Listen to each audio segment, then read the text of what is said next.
In ancient Greece, there lived a shepherd boy who was mocked for being the weakest in his village. The other boys could lift stones twice his size. They could wrestle grown men to the ground. They called him Milo the Mouse because he was so small and frail. But this boy discovered a secret that turned him into the strongest man in the known world.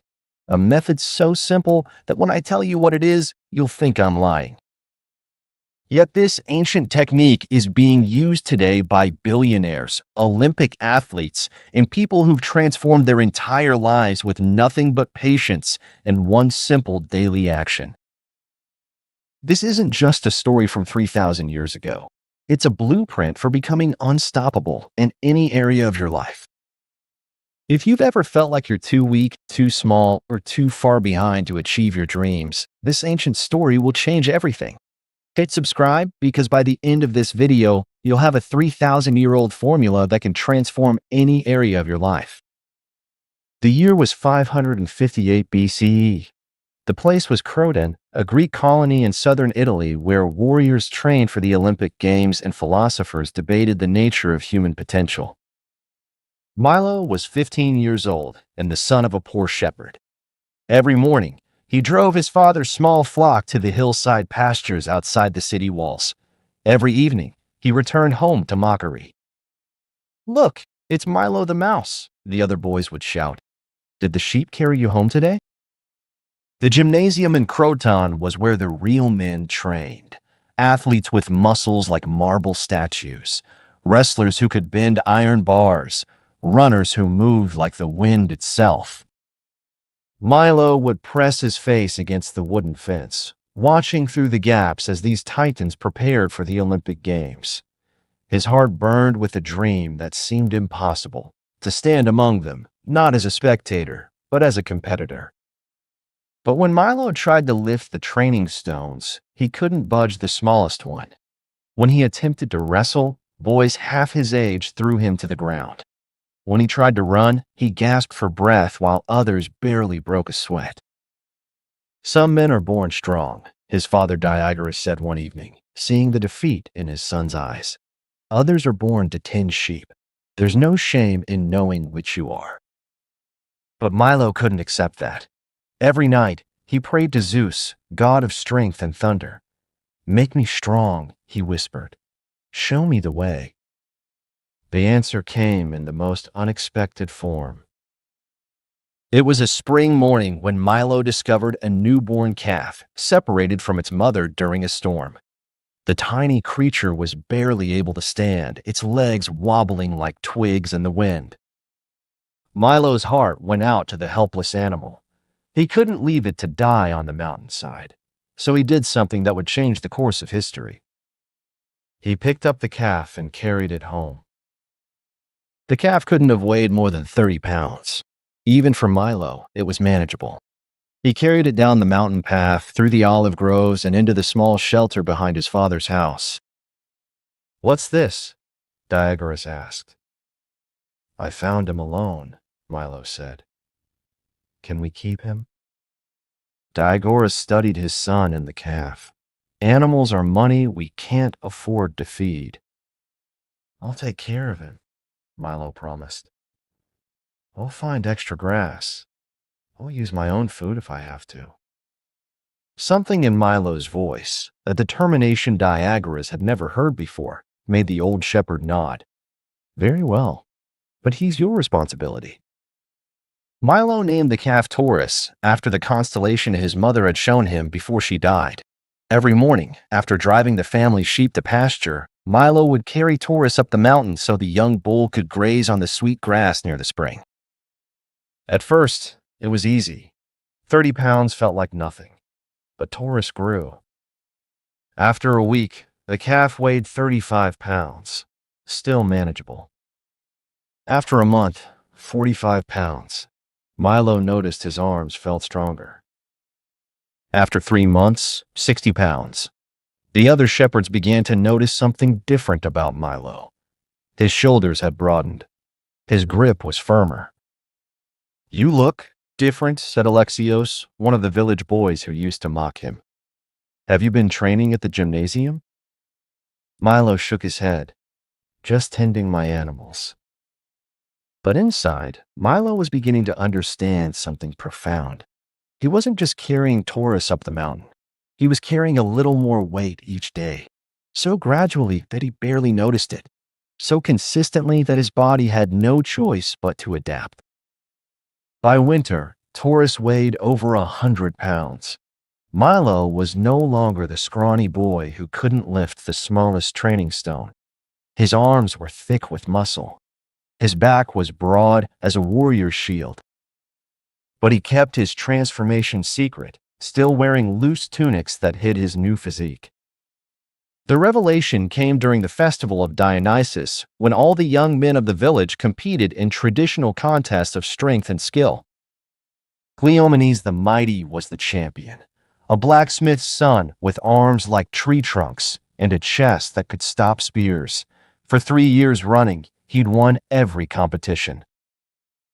"Let's see who can lift the sacred stone of Heracles," Cleomenes announced, gesturing to a massive boulder that served as the centerpiece of the competition. Legend said the stone weighed 300 pounds. In living memory, only 5 men had ever lifted it. One by one, the strongest young men in Croton tried and failed. Their faces turned red with strain. Their muscles bulged with effort. The stone didn't budge. Finally, only Milo remained. The crowd laughed.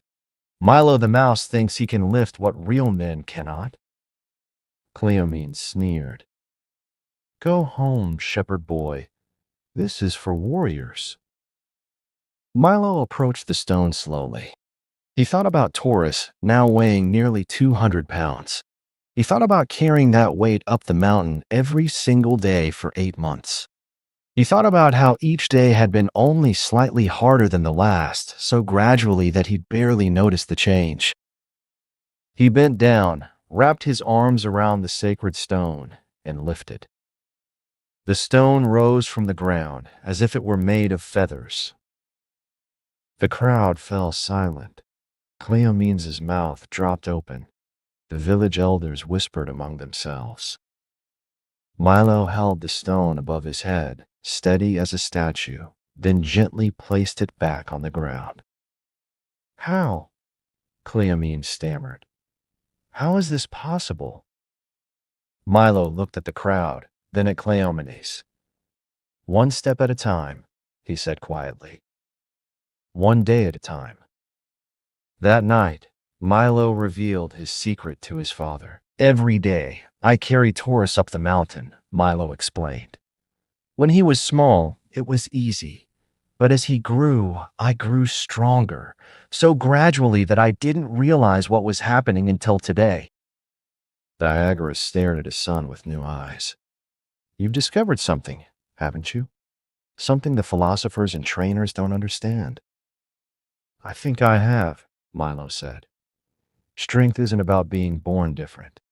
It's about being willing to carry a little more weight each day."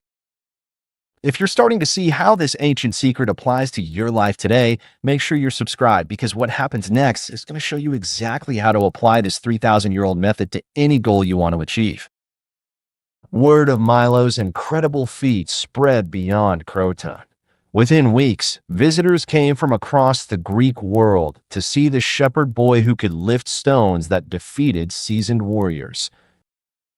Among them was Pythagoras, the great mathematician and philosopher, who had established a school in Croton dedicated to understanding the fundamental principles that govern the universe. "I've heard remarkable things about you," Pythagoras said, studying Milo with the intensity of a scientist examining a new phenomenon. "Tell me about your training method." Milo explained about Taurus, about the daily carries, about the gradual increase in weight that had built his incredible strength. Pythagoras' eyes lit up with understanding. "You've discovered one of the fundamental laws of human development," he said, "the principle of gradual progression. What you've applied to physical strength can be applied to any human capacity." "What do you mean?" "Consider a musician," Pythagoras explained. If he tries to master a complex symphony on his first day, he fails. But if he practices simple scales, then slightly more complex pieces, building day by day, eventually he can play what once seemed impossible. Milo nodded, beginning to understand. Or a philosopher, Pythagoras continued. If he tries to grasp the deepest truths without first understanding basic principles, he becomes confused.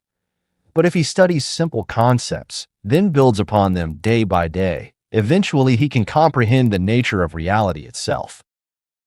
You're saying this works for more than just strength? I'm saying you've discovered a universal law, the law of gradual excellence. Any human capacity can be developed through consistent, progressive effort. The key is making each day's challenge only slightly greater than the previous days. Pythagoras invited Milo to join his school, not as a student of mathematics, but as a teacher of the principle he'd unknowingly discovered. But I'm just a shepherd, Milo protested. You're the shepherd who revealed how humans can transcend their apparent limitations, Pythagoras replied. That makes you a philosopher of the highest order. At Pythagoras' school, Milo began to understand the deeper implications of what he'd discovered. The master invited him to demonstrate his method to a gathering of students and visiting scholars. Strength is not a gift bestowed by the gods, Milo told the assembled crowd. It's a capacity that any human can develop through what I call the Torus principle. He explained the method that would later be known throughout the ancient world. First, start with a challenge you can handle today, even if it seems insignificantly small. Second, increase the challenge by the smallest possible amount each day. Third, never skip a day, no matter how you feel or what obstacles arise. Fourth, trust the process, even when progress seems invisible. Fifth, celebrate not the destination, but the consistency of the journey. But this is so simple, protested Heraclides, a wealthy student who'd been struggling to master advanced mathematics. Surely excellence requires something more dramatic, more heroic. Milo smiled. Bring me the lightest scroll in the library. Here, Heraclides returned with a thin papyrus containing basic arithmetic. Can you lift this? Milo asked. Of course, Heraclides scoffed. Now imagine I add one more sheet of papyrus to it every day for a year. By the end, could you still lift it? Heraclides calculated. That would be over 300 sheets. Still manageable. And if we continued for 10 years? Heraclides' face changed as he realized the implications. That would be over 3,000 sheets. Extremely heavy, but perhaps possible if I'd been building up to it gradually. Exactly, Milo said. What seems impossible when attempted all at once becomes inevitable when approached gradually. The key is never missing a day.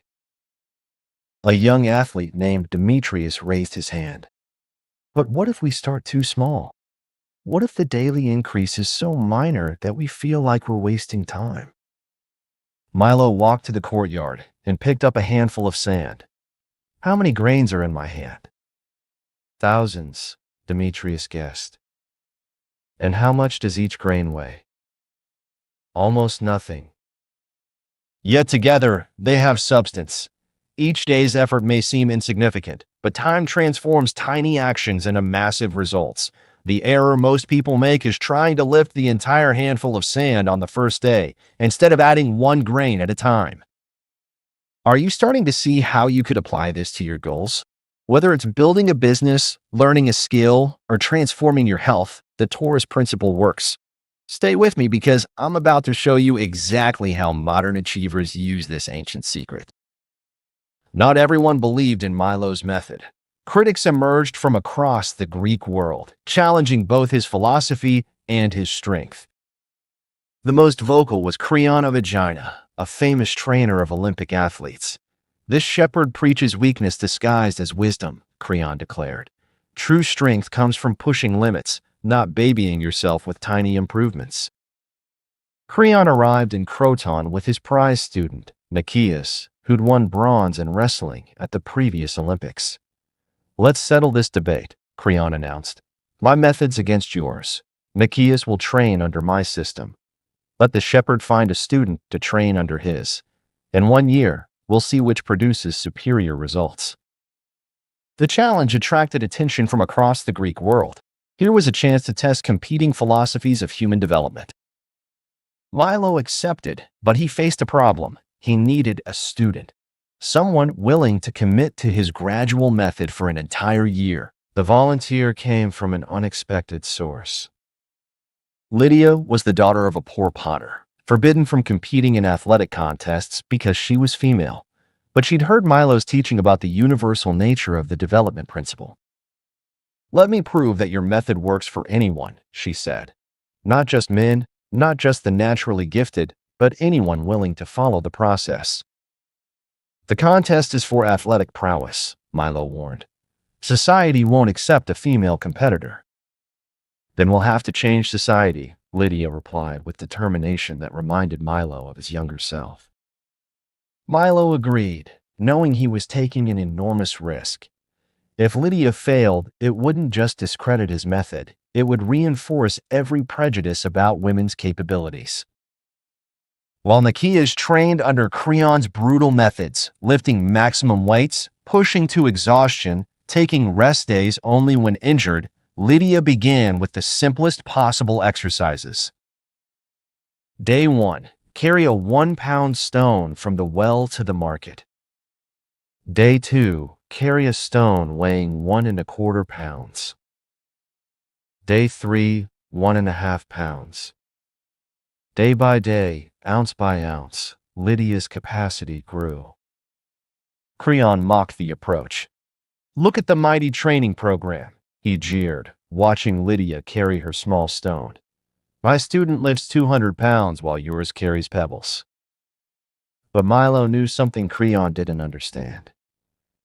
"Consistency beats intensity," he told Lydia. "The body adapts to whatever demands you place on it regularly, not occasionally." Months passed. Nikias grew stronger through Creon's intense training, but he also accumulated injuries, strained muscles, joint pain, periods of forced rest that interrupted his progress. Lydia, meanwhile, never missed a day. Her stone grew heavier, week by week, month by month. Her body adapted gradually, building not just strength but resilience. "I don't understand," Lydia confided to Milo after 6 months. "Nikias can still lift more than I can. How will I compete with him?" "You're thinking like Creon," Milo replied. "Focused only on current capacity instead of development trajectory. Tell me, what could Nikias lift 6 months ago?" Lydia calculated. "About 150 pounds. And now? 200 pounds. So he's gained 50 pounds of lifting capacity in 6 months. What could you lift 6 months ago?" "Nothing," Lydia admitted. "I couldn't even carry a full water jug." "And now?" 80 pounds, but nothing," Milo interrupted. "You've gained 80 pounds of capacity in the same time he gained 50. Your rate of improvement is higher. If this trajectory continues, where will you be in 6 more months?" Lydia's eyes widened as she understood. "I'll be stronger than he is." "You'll be stronger than he is," Milo confirmed, "because sustainable methods produce sustainable results." As the year of training neared its end, something unexpected happened. Visitors began arriving in Croton not to see the competition, but to learn about the tourist principle. A merchant named Philippos had heard about Milo's method and applied it to his business. "I started by visiting 1 additional customer per day," he explained. "Just 1. After a year, I've expanded my territory tenfold." A young poet named Sappho had used the principle to develop her craft. "I wrote 1 additional line each day. The poems that seemed impossible to write now flow like water." An elderly physician named Alcmaeon had applied it to his medical knowledge. I studied one new symptom each day, learned one new treatment. My understanding has grown beyond what I thought possible at my age. People were discovering that the Taurus principle worked for any human endeavor. Business, start with one customer, add one more each week. Learning, master one concept, add one more each day. Health, walk one block, add 10 steps each day. Relationships, express one genuine compliment, increase depth gradually. Creativity, write one sentence, paint one stroke, play one note more than yesterday. You've given us more than a training method, Pythagoras told Milo. You've revealed a fundamental law of human potential. But the real test was still coming. If you're starting to see applications for your own life, make sure you're subscribed because the competition is about to reveal something about the Taurus principle that will blow your mind. The day of the great competition arrived. Representatives from every major Greek city-state gathered in Croton's stadium. Philosophers, athletes, politicians, and curious citizens filled the seats. Creon arrived confident. Nikeas looked impressive, massive muscles, intimidating presence, the physique of a champion. Lydia appeared with Milo, and the crowd murmured in confusion. "That's his student," someone whispered. "A woman? This is the challenger to Olympic methods." Creon smirked. "This is your great experiment, Milo? I expected a worthy opponent, not a pottery maker's daughter." But those close enough to observe Lydia carefully noticed something the crowd missed. Her movements were fluid, controlled, efficient. Her breathing was calm. Her eyes held the quiet confidence of someone who knew exactly what she was capable of.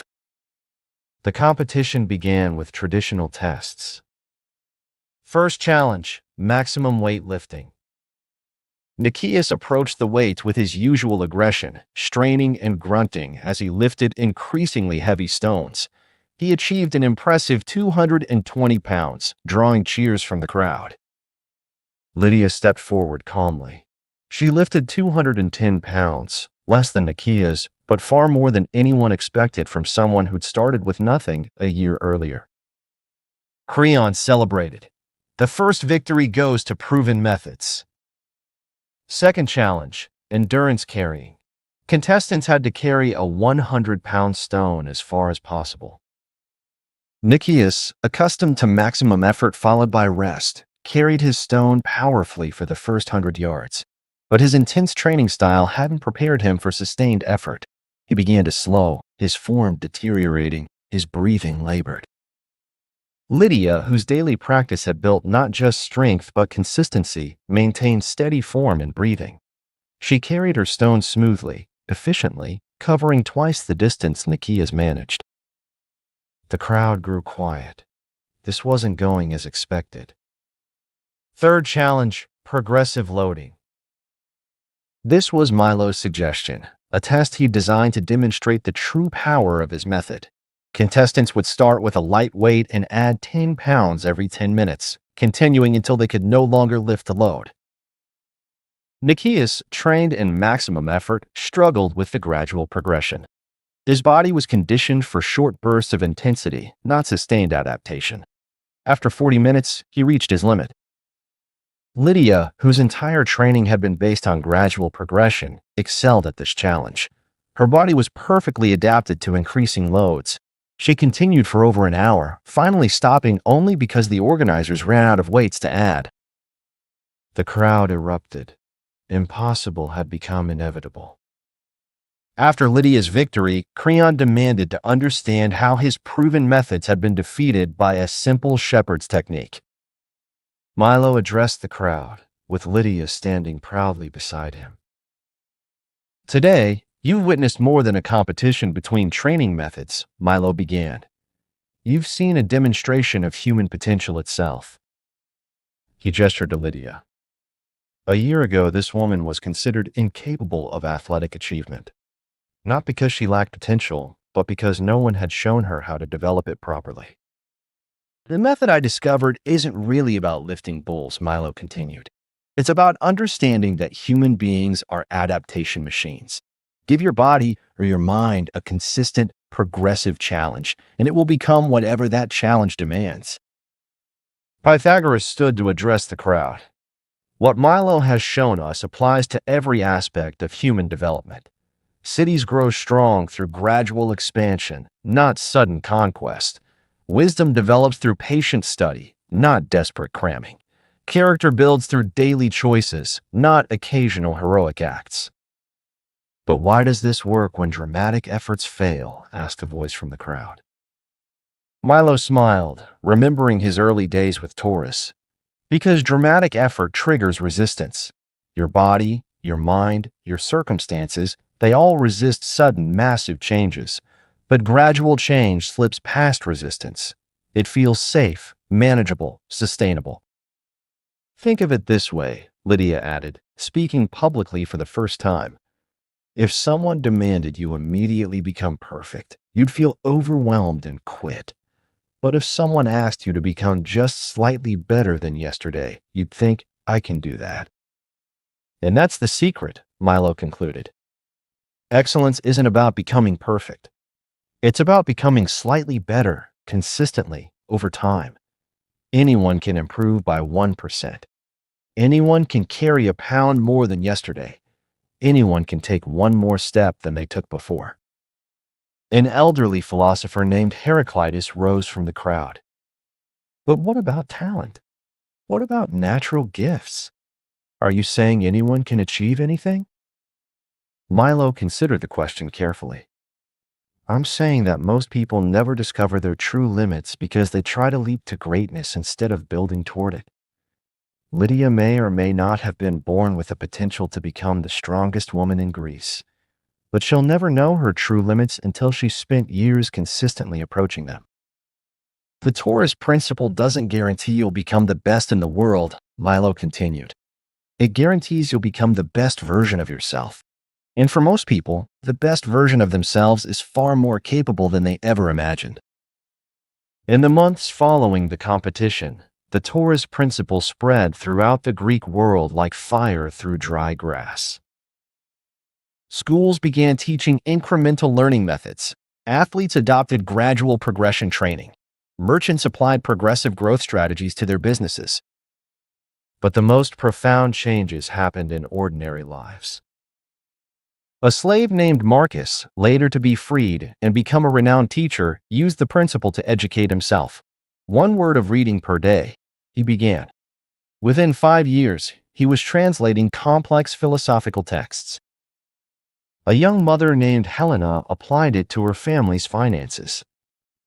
1 coin saved per day. Her family rose from poverty to comfortable middle class within a decade. An aged artist named Scopas, whose hands had grown stiff with arthritis, used gradual progression to restore his abilities. 1 careful brushstroke per day, slightly more controlled than yesterday. He painted his masterpiece at age 70.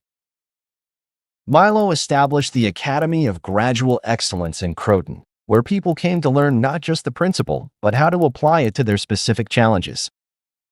"The method is simple," Milo would tell new students. "But simple doesn't mean easy. The hardest part isn't lifting heavier weight. It's showing up every single day." The Academy developed specific applications. For physical development, start with bodyweight exercises. Add small amounts of resistance daily. For mental development, study 1 new concept daily. Build knowledge systematically. For emotional development, practice 1 act of courage daily. Expand comfort zone gradually. For social development, connect with 1 new person weekly. Deepen relationships progressively. For spiritual development, meditate 1 minute longer daily. Develop awareness incrementally. For creative development, create 1 small work daily. Improve technique progressively.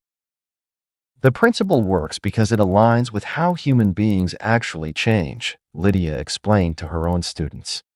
She'd become a teacher at the academy, specializing in helping women discover their potential. "People think change happens through dramatic moments," she continued. But real transformation happens through countless small moments, accumulated over time. If you're ready to apply the Taurus principle to your own life, make sure you're subscribed because I'm about to give you the exact step-by-step system that's been transforming lives for 3,000 years. The most remarkable thing about Milo's discovery is how perfectly it translates to our modern world. The same principle that turned a weak shepherd into the strongest man in ancient Greece is being used today by tech entrepreneurs. Jeff Bezos built Amazon by adding one new product category at a time. We started with books, then expanded gradually. Each small step taught us what we needed for the next one. Athletes, Tom Brady didn't become the greatest quarterback overnight. He improved his game incrementally, year after year, well into his 40s. Investors, Warren Buffett built his fortune through consistent, gradual investment improvements. Compound interest is the eighth wonder of the world, he says, but compound effort works the same way. Artist Maya Angelou wrote her masterpieces by committing to write just one page per day. Consistent small steps create miraculous results. Scientists, Marie Curie made her revolutionary discoveries through daily incremental experiments. Each day's work built on the previous day's learning. The modern version of the Taurus principle looks like this. In business, start with one customer. Improve your service by 1% each week. Don't try to scale to 1 million customers overnight. In fitness, add one push-up per day. Walk one block further each week. Don't try to transform your body in a month. In learning, study one new concept daily. Master one skill per quarter. Don't try to become an expert overnight. In relationships, have one meaningful conversation per week. Express appreciation one more time each day. Don't try to fix everything at once. In finances, save $1 more each week. Invest 1% more each month. Don't wait for a windfall to start building wealth. In creativity, write one sentence more each day. Practice one technique until mastered. Don't wait for inspiration to strike.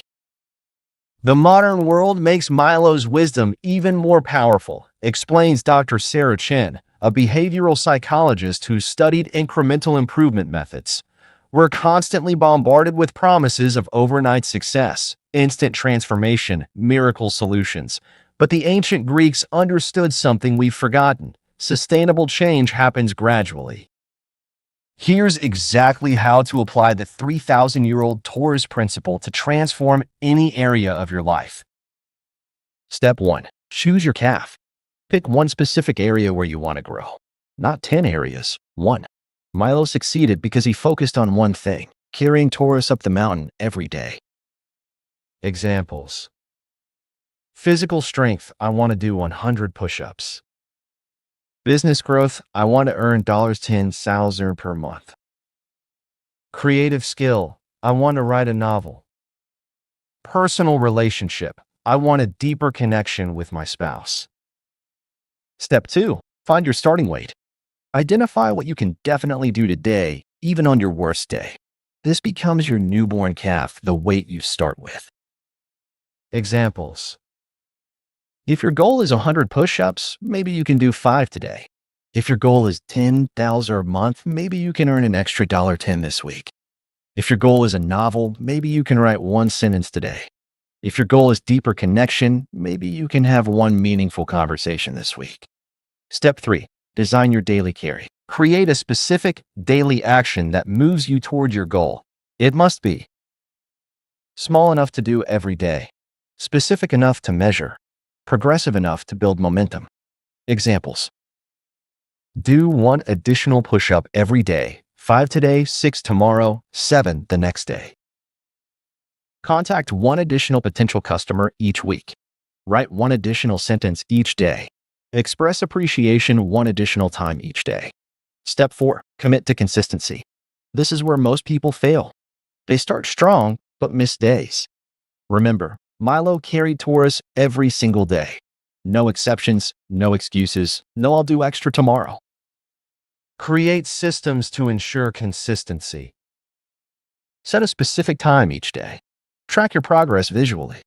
Have a backup plan for difficult days. Focus on showing up, not on perfection. Step 5. Trust the process. The hardest part is believing in gradual progress when others around you are trying dramatic approaches. Milo looked weak compared to the athletes in the gymnasium until the day he lifted what they couldn't. Remember, progress will seem slow at first. Others may mock your small efforts. Results compound over time. Consistency beats intensity. Step 6. Increase gradually. Add weight to your calf regularly but reasonably. Milo's calf grew naturally. He didn't force it to grow faster than biology allowed. Guidelines for progression. Increase by 1 to 5% each week. If you miss a day, don't double up the next day. If something feels too heavy, reduce the weight slightly. Celebrate small victories along the way. What makes the Taurus principle so powerful isn't just the daily progress, it's how that progress compounds over time. If you improve by just 1% each day for a year, you don't just get 365% better, you get 37 times better. That's the mathematical power of compound growth. But there's an even more powerful compound affect: confidence. Each day you keep your commitment to yourself, you prove that you're the kind of person who follows through. Each small victory builds belief in your ability to achieve larger goals. I started with 5 push-ups, says Mark, a student who applied the Taurus principle to his fitness. 2 years later, I can do 500 push-ups in a single session. But the real transformation wasn't physical, it was mental. I proved to myself that I could achieve anything if I was patient and consistent enough. This psychological compound effect explains why people who master the Taurus principle in one area often see improvements in unrelated areas of their life. The method builds what psychologists call self-efficacy, the belief that you can influence events affecting your life. Every person who attempts the Taurus principle faces predictable challenges. Here's how to overcome them. Challenge 1. This is too slow. Remember, fast results fade fast. Gradual results last forever. Would you rather reach your goal in 6 months and lose it in 6 more, or reach it in 2 years and keep it for life? Challenge 2. I missed a day. Missing one day doesn't ruin everything. The key is getting back on track immediately. Don't try to make up for missed days. Just resume where you left off. Challenge 3. I don't see progress. Progress often happens below the surface before it becomes visible. Like Milo carrying Taurus, you're building capacity that will suddenly become apparent when tested. Challenge 4. Others are advancing faster. Comparison is the enemy of progress. Focus on your own journey. The tortoise beat the hare not by running faster, but by never stopping. Challenge 5. I want to quit. This is the moment that separates those who transform their lives from those who stay the same. Remember why you started. Remember that quitting now means starting over later.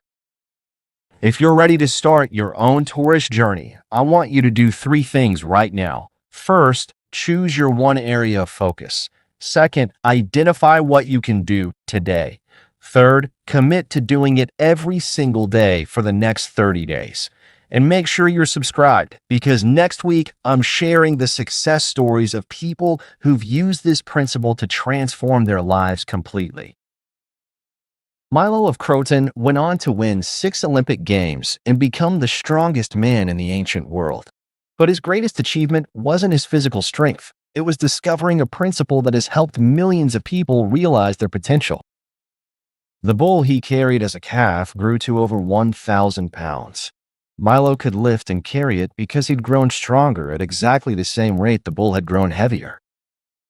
That's the profound truth hidden in this ancient story. You don't need to be superhuman to achieve extraordinary things. You just need to be willing to grow at the same rate your challenges grow.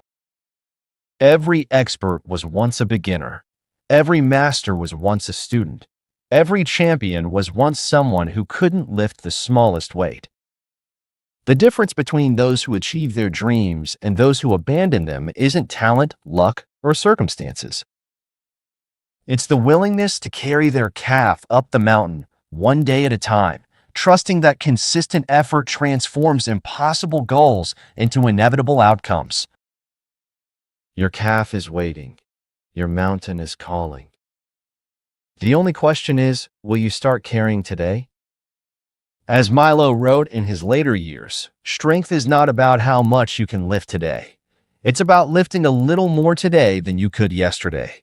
Do this long enough, and you'll lift what once seemed impossible. The secret isn't in the size of your steps. It's in the consistency of your journey. Start where you are. Use what you have. Do what you can. Trust the process. Remember, you don't need to see the whole staircase to take the first step. The Torus principle, 3,000 years old, proven by time, waiting for you to pick up your calf and begin the journey toward becoming who you're truly meant to be.